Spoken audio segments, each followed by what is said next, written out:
Halo teman-teman, Assalamualaikum warahmatullahi wabarakatuh.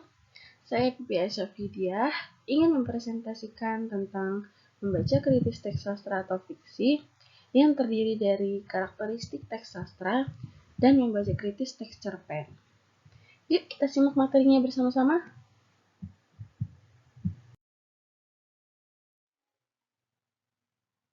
A. Karakteristik teks sastra.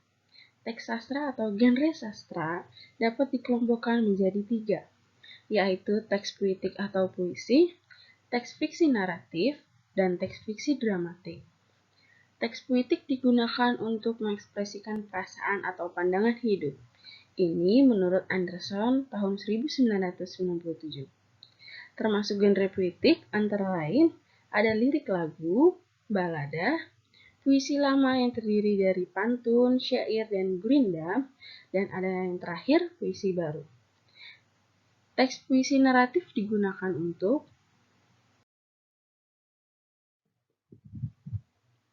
menceritakan kisah konflik fragmen hidup sehari-hari. Genre fiksi naratif memiliki beragam jenis, yaitu cerita pendek atau cerpen, cerita pendek kilat atau flash cerpen, ada novel, dan ada novelet, fabel, legenda, dan lain-lain. Teks fiksi dramatik digunakan untuk menyampaikan ide dan pengalaman. Kisah hidup melalui pemeranan pementasan. Genre fiksi dramatik memiliki beragam jenis, antara lain ada film, sinetron, teater, drama modern, drama tradisional, ada ludruk, ketoprak dan wayang orang, dan lain-lain. Yang emotif yang mampu mengacak emosi pembaca pada pilihan katanya yang memancarkan pencitraan tertentu. Hal ini dapat dilihat pada contoh berikut.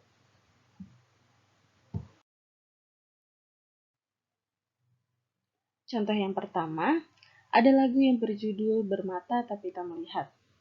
Lagu ini dinyanyikan oleh Jaka Bimbo dan Sam Bimbo. Lirik ini dari Taufik Ismail. Bermata tapi tak melihat, bertelinga tapi tak mendengar, bermulut tapi tak menyapa, berhati tapi tak merasa, berharta tapi tak sedekah, berbenda tapi tak berzakat, berilmu tapi tak beramal, berjalan tapi tak terarah. Semoga kita terhindar dari hal-hal yang demikian. Semoga kita menjauh dari sifat yang demikian. Beramal tapi kurang ikhlas, berjanji tapi suka lupa, bergunjing hampir tiap hari, berkata sering menyakitkan, bermata tapi tak melihat, bermata tapi tak melihat.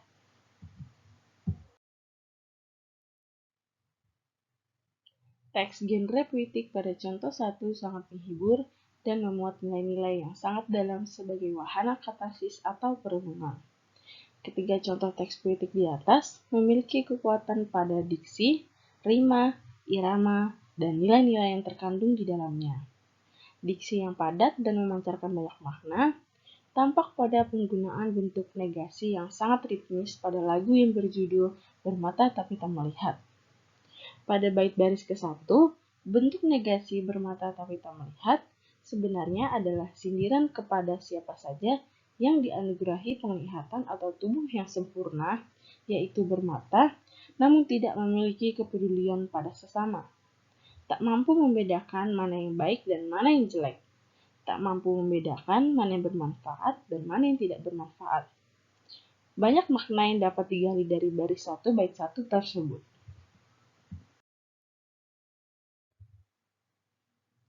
Di mana unsur menghibur pada fiksi naratif, kekuatan puisi naratif tampak pada aspek cerita pada alurnya, kenikmatan estetis imajinatif, emosional dibangun oleh pengarang melalui rangkaian peristiwa yang diawali dari orientasi atau perkenalan tentang tokoh beserta latar atau konflik cerita, dilanjutkan dengan konflik yang mulai muncul, tokoh atau tokoh-tokoh saling berkonflik, muncul ketegangan mencapai puncak, dan akhirnya pengarang mengakhiri ceritanya entah dengan cara tragis, membahagiakan, atau menggantung.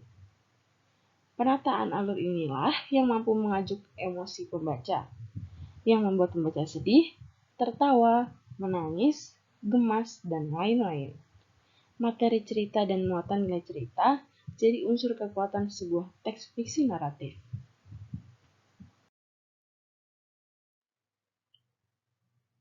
Bagaimana dengan unsur menghibur pada teks dramatik?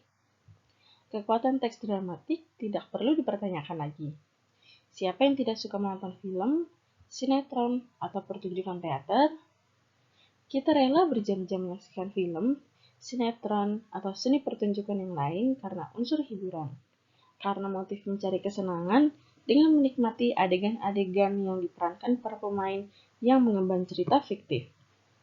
Banyak aspek atau kekuatan dari teks dramatik, antara lain dari materi dan nilai ceritanya, dari para pemainnya, dari penataan panggungnya, dari musiknya, dan lain-lain.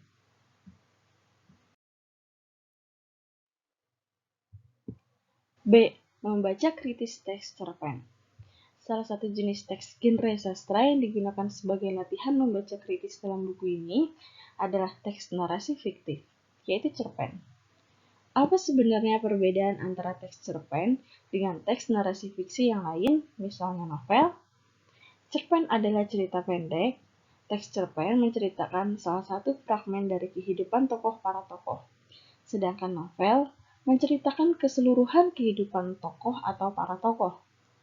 Oleh karena hanya menceritakan satu fragmen kehidupan, maka aspek yang dibahas tentu berfokus pada satu hal atau satu aspek kehidupan saja. Cerita pendek berhubungan dengan satu karakter, satu peristiwa, satu emosi atau rangkaian.